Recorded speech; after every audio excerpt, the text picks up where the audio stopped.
Nice to be here. It's not my first Cloud Foundry summit, I have to admit. My first one was actually here also in Frankfurt in 2016. I mean, we had the ask for the 2015 guys, but who is here since 2016? Ah, nice, nice. I see faces I remember. Very cool. And to kick off a bit of more movement, who entered the Schengen area in the last days? So who had a passport control? Remember this moment, you will need it later. So, who thought we will kick off the Cloud Foundry Day with the German police force presenting? So let me tell you why. First, maybe, not everyone is from Germany, which we know here. So who's the Bundeskriminalamt, the BKA, and what are our jobs? So if you know maybe American films, yeah, you know the FBI, that's the most common denominator. But we also the Secret Service, the DEA, and the CSI. Yeah, so we're doing all the stuff. So the picture gives a good roundup of everything, of our responsibilities. But what is also most important is that we are the IT service provider for the German police forces.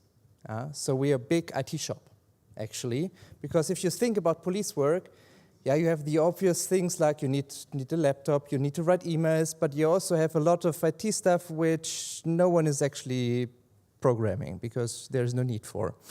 So we end up doing our own stuff. So we are a software developing center, more or less also.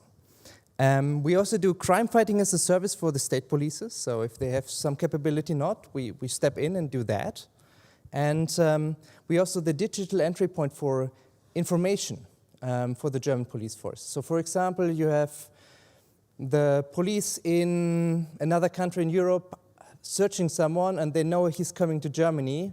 They go to us. Yeah? They call us, and we then say to the police in whatever Bavaria, someone is coming. Be aware, that's the guy. Yeah? And also for digital platforms like social media, if they have to need to contact the German police because of they found something online in their network, we are the contact point for them. So we have a lot of information going in and out, and also distributing workload between the German police forces if there's something across states. Ourselves, we are in the German system or most Western states, normally you have a public prosecutor's office, which is responsible for doing the investigative work, and then commission this one to the local police forces.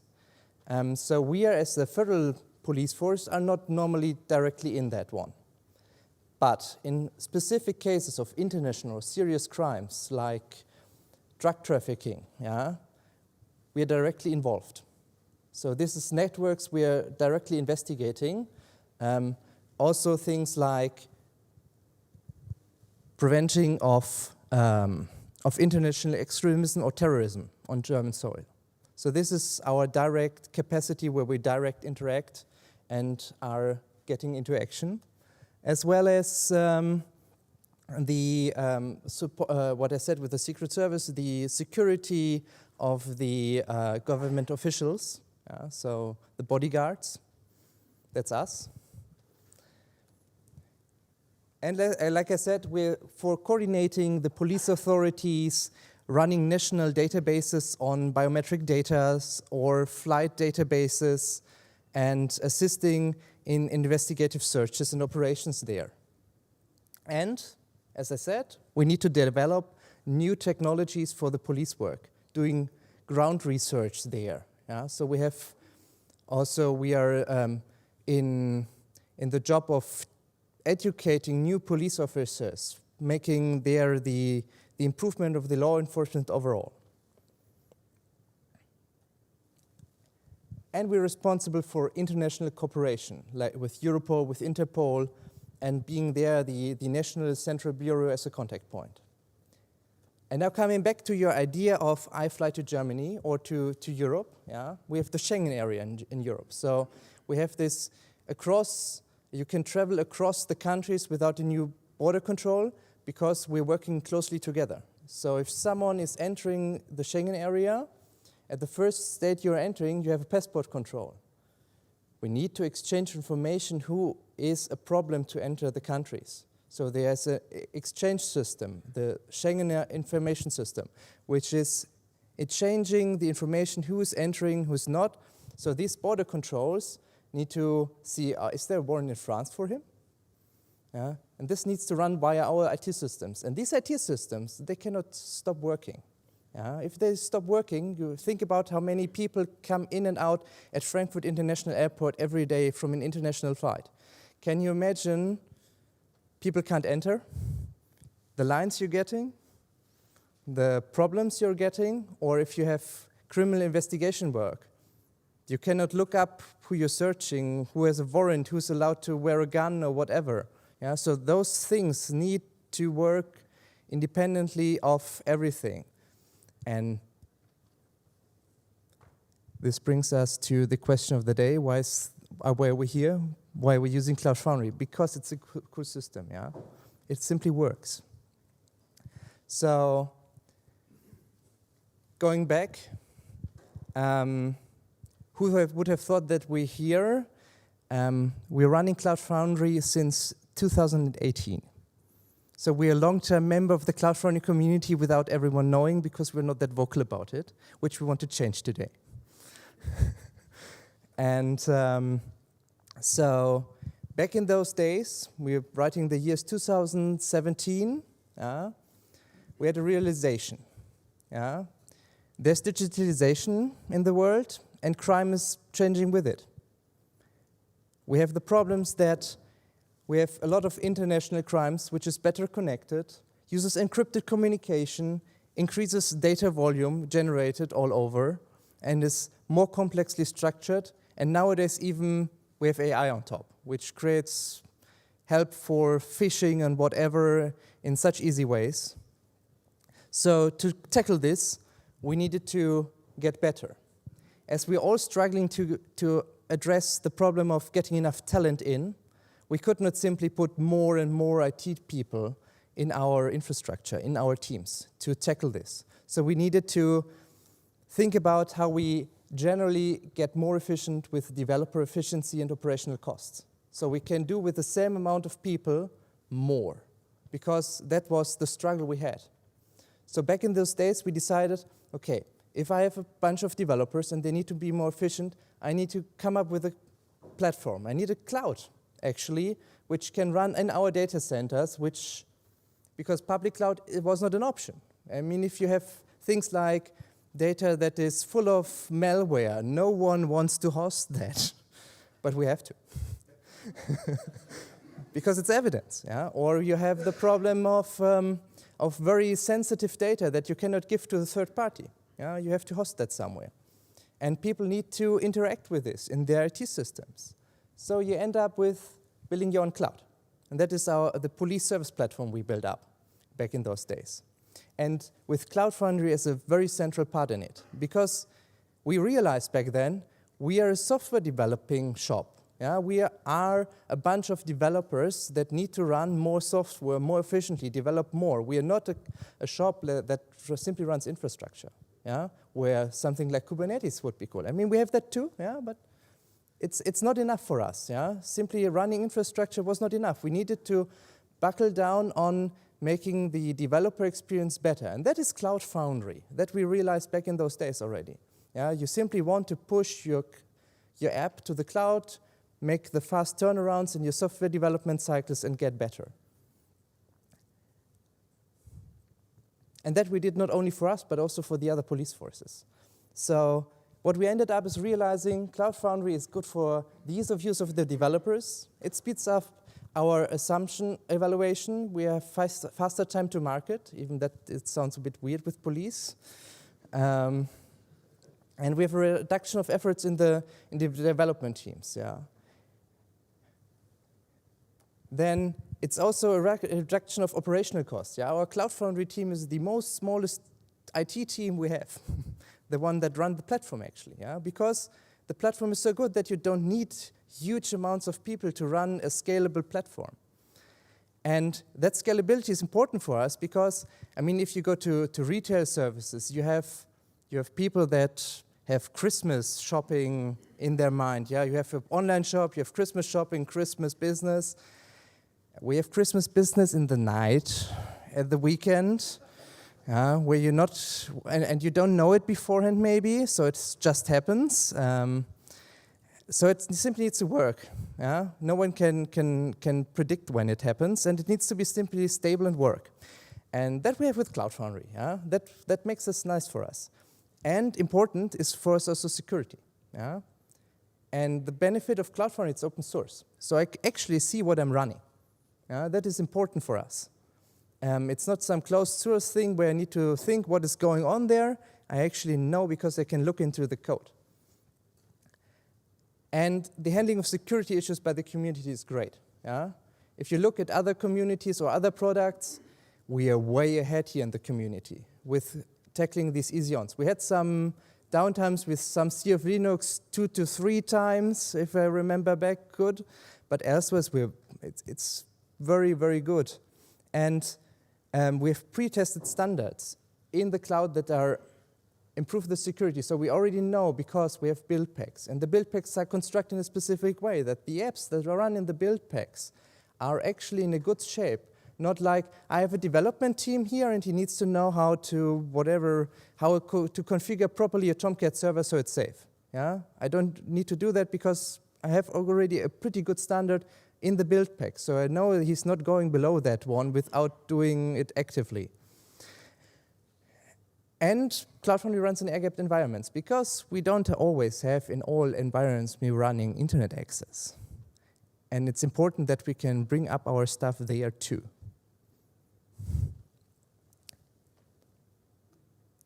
But looking back, bringing Cloud Foundry in our systems and bringing up a cloud was not the only challenge we had, because if you look at the software development cycle, you have a problem, you have a solution, you have work, and you have cool processes in the public government that are not optimal back in the days.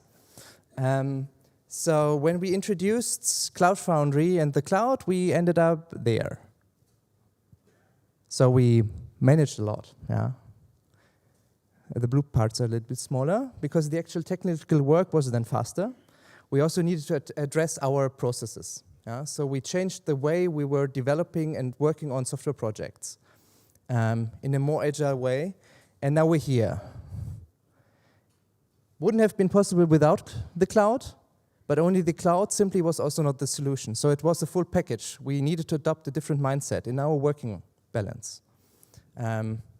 Which, if you see the news about the German government and digitalization is not the thing you're thinking first of. It's also something we wanted to talk about. There are places that are different. What does that mean? Yeah? We look back with security. The Log4j bug in 2021. Yeah? It was a nice CVE and related to vulnerabilities that had in the core a critical remote code execution. Yeah? And that affected Apache Log4j. With that, all the Java programs that used it, so everyone was somehow involved. And with our Cloud Foundry platform, the teams that used Cloud Foundry had the bug fix in within the hour when it was there. The other teams in our back in the days legacy systems, which we still had, needed days. That was the benefit of Cloud Foundry. I have a problem, I have a limited surface that I have to tackle with this one, with my change, with my CVE. I have everything automated. I test it, let's go for it. Production. If I know something is very limited in effect, I can really fast go forward, test it, track it, and go forward. And I'm happy. Yeah, that is what Cloud Foundry made for us. But Cloud Foundry, we've learned, has also still place for improvement, even after 10 years, which we would like to take to the community. So in the ideas of what RFCs could we put in next? some ideas. Cloud Foundry is very cool for bringing up my workload in containers. On my Diego cell, super cool. I have container-to-container networking, it's totally fine. But if we look at Cloud Foundry, it doesn't live isolated as a thing. There's the Cloud Foundry, and it doesn't have to interact with the outside world. Yeah? It's a part of a bigger ecosystem in our IT landscape. Yeah? And the network integration side of Cloud Foundry as a bubble to the outside world is not straightforward. Yeah? The ASGs are IP-based. So if I'm a software developer and I want to put in ASGs for my application in my space, I have to think about what the IP address is in the outside world. But maybe that world is not ticking in that way. Yeah? So I have the problem that my developer now needs to learn how the system I want to talk to has this IP address. You cannot go via different means. Also, Silk, in the open source version, is using NAT towards the outside world. So the worst thing is, or the best thing I can get is I have a workload coming from Cloud Foundry, which has the IP address of my Diego cell.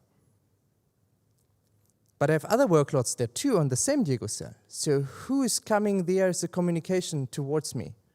It's not an easy way to address that without plugging into the container-to-container networking. And the only prospect we have seen in the overall setup in getting more knowledge about that into the network layer was the service mesh integration back in the day with the Istio project, which was then archived. So we were sitting there seeing it, yes, no. So as an idea, maybe that's something we could think about again, to revitalize, because it is most often that you have a Kubernetes next to a Cloud Foundry, next to some virtual machines, next to whatever, and that's the way we need to address better. It's not only the service integration between the Cloud Foundry installation, also that you have several Cloud Foundries maybe running next to each other that maybe need to connect. So it's a thing. Then on the developer experience side, the standardization with the build packs is key to getting the developers fast. But as soon as I'm, as a developer, have the problem of the standard is not exactly what I need, it's getting really hard. Maybe you're not even able to use Cloud Foundry anymore because of some things you need to do, because you maybe need to wire single graphic cards directly into your container or whatever, a full one. And then you're really fast out of Cloud Foundry. Another thing is, if I'm a project lead and I have a Cloud Foundry organization or a space, and I want to quote the amount of the services my team can do because of budgetarian reasons, I can say you're allowed to have 5 service instances. How big they are, what they're costing, you cannot do. You cannot say of this service, of this plan, but you have 5 instances overall, or 15. Whatever that costs. And what I would like as a developer would be auto-completion. Like we have in kubectl or something, that I don't have to write all the long name of my application all the time. Would be very cool.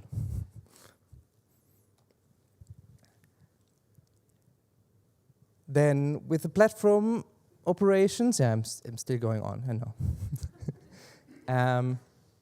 The initial footprint of an installation is very big. So if I want to go for Cloud Foundry, except for Corifi, I have a big footprint already. It's simply not getting very small.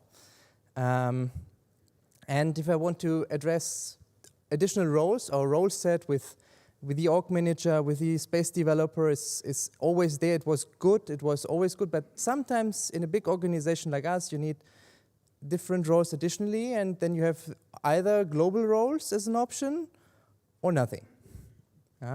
There we elect a little bit of creativity on the way for something like role-based access control or something. And we did something with security in our operations. We micro-segmented Cloud Foundry. It was a journey, so we made sure that if I have a process running on a Diego cell, it can actually only talk with the things you should talk with on the ports you should talk with. And the documentation was not good for that. So we ended up with re-engineering the code at some points because some port connections were missing in the documentation. I can have a list.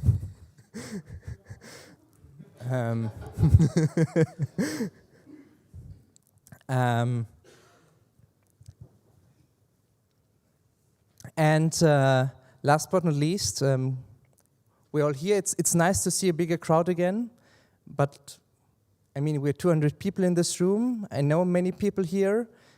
We're not the standard in the IT ecosystem. So when we end up in those cases where we actually are able to tell a software producer, I would like you to use your product, he is not ready for deploying to Cloud Foundry, which is a shame. Because most often I look at the workload then, and with 2 small changes at the software, he would have been able to run on Cloud Foundry. And those changes, he did arbitrary. He did not do on purpose, but they kick him out. I cannot deploy him to Cloud Foundry because he wants that one flag that I cannot put him. And that is a shame. And that then brings us to, okay, then I run it on Kubernetes or a virtual machine or whatever, and you need extra hardware for that because you elsewhere don't give me support. So we need to be more vocal about Cloud Foundry. So we as the platform users don't need to educate our software providers. That would be very cool. I don't know how to do it because we're trying that for, I think, 10 years already, to be more vocal about us, but we need to get more in the focus light.